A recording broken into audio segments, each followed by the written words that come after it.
Now I'm going to give you 5 really good fertility tips you can start doing right now if you've been trying to get pregnant for what feels like for forever and a freaking day. And if you're new here, I'm Carmen. I'm a women's health nutritionist and I run something called the Fertility Circle. It's my online membership where I teach women just like you how to heal their hormones, regulate their cycles, and finally get pregnant naturally to eventually hold their baby in their arms. There are hundreds of women inside who are learning exactly how to support their fertility from the inside out. And yes, many of them have gone from painful periods and irregular cycles to positive pregnancy tests. So let's get into these 5 things you can do today, right now. The first one is stop trusting your app to tell you when you're ovulating. Those apps don't detect ovulation. They predict it based on averages. Your body isn't a math equation. You need to look at your own signs. Basal body temperature, cervical mucus, the position of your cervix, or if you can just combine it with OPK strips. When you use those together, you can pinpoint ovulation accurately instead of just guessing and time the connection with your partner.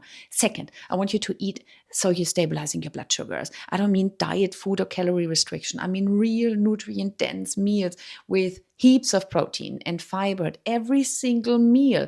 Throw your cereal in the freaking bin. That's a blood sugar nightmare. Have eggs, avocado, or a protein smoothie instead. Third, check your temperature patterns. If your BBT is constantly below 36.1 degrees Celsius before ovulation, or your luteal phase temps never rise above 36.4, you might not be ovulating at all. Or your thyroid has issues, or your iron is low, and that's something we can fix through nourishment and not panic.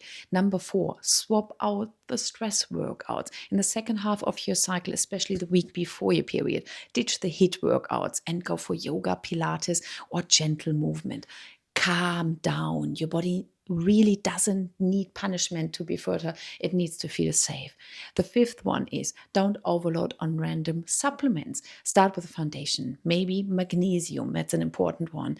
If you don't eat enough fish, omega-3s is great as well. And if you never see the sunlight, then vitamin D would be a good idea too. And only add others once you actually know what your body needs.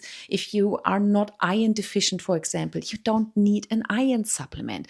And inside my Fertility Circle, I teach you how to read these signs, understand your cycles, and finally work with your body instead of against it. One of my members just messaged me last week after 2 years of trying. She's finally pregnant. So try these 5 tips and let me know what else you want me to cover.